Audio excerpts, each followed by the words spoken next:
Asteburuko euri jasa indartsuen ostean, uholdeek utzitako kalteei aurre egiteko momentu iritsi da, eta Tolosako alkateak kaltetu hauei bilera baterako deia egin die.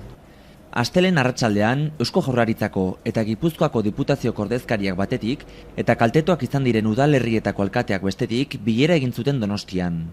Asko Tolosaldekoak ziren, eskualderi kaltetuenetakoa geurea izan baita. Hau horrela, 3 pausu jarraitu beharko dira jarraian. Lehenengoa, argazkiekin asegurura jotzea. Bigarrenik, aseguruen kontsortziora. Eta azkenik, Espainiako gobernuari eskaria egitea. Eusko Jaurlaritzak gomendatu duenez, udal bakoitzak kalteen zerrenda bat egin beharko du. Hau horrela, Ibai Iriarte, herritar kaltetuekin elkartu da Tolosako udaletxean. Honetaz gain eta arestian aipatu dugun bezala, Tolosa eta Tolosaldeak jasan dituen uholdeak direla eta Tolosako udalak eta Tolosaldea garatzenek kaltetuentzako arreta bulegoa jarri du martxan, egin beharreko tramitazioaren inguruan informazioa emateko.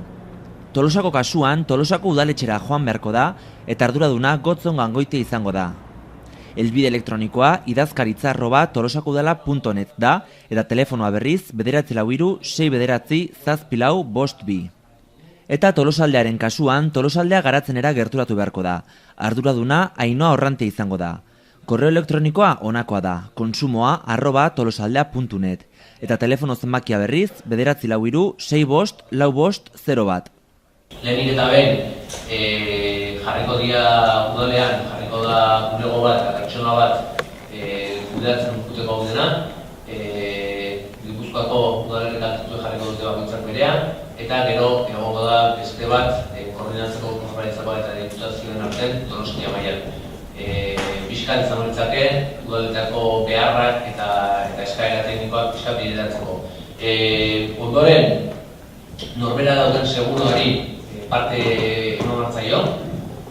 Orduan, lehenengo pauso izango litzake, eskuetako bakoitzak inventarioa egitea argazkia atatzea, bigarrena izango litzake seguruari, norbera dauden seguru partikularrari parte ematea, eta gero konsortzioari.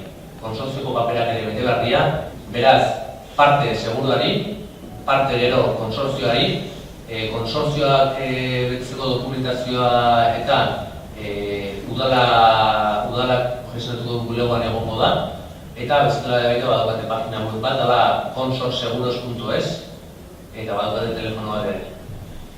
Beraz, bi gauza horiek egin behar dira nahi eta nahi ez, eta segurua ez daukaten entzat, kobertura ez daukaten entzako, badago dekretu bat, 307/2005, baina saiatu behar duguna da, ahalik eta gehien estutzen seguru eta konsortzioari, dekretu honen balioa bintzat, askotu mugatukoa da seguru eta konsortzioa dutena baino.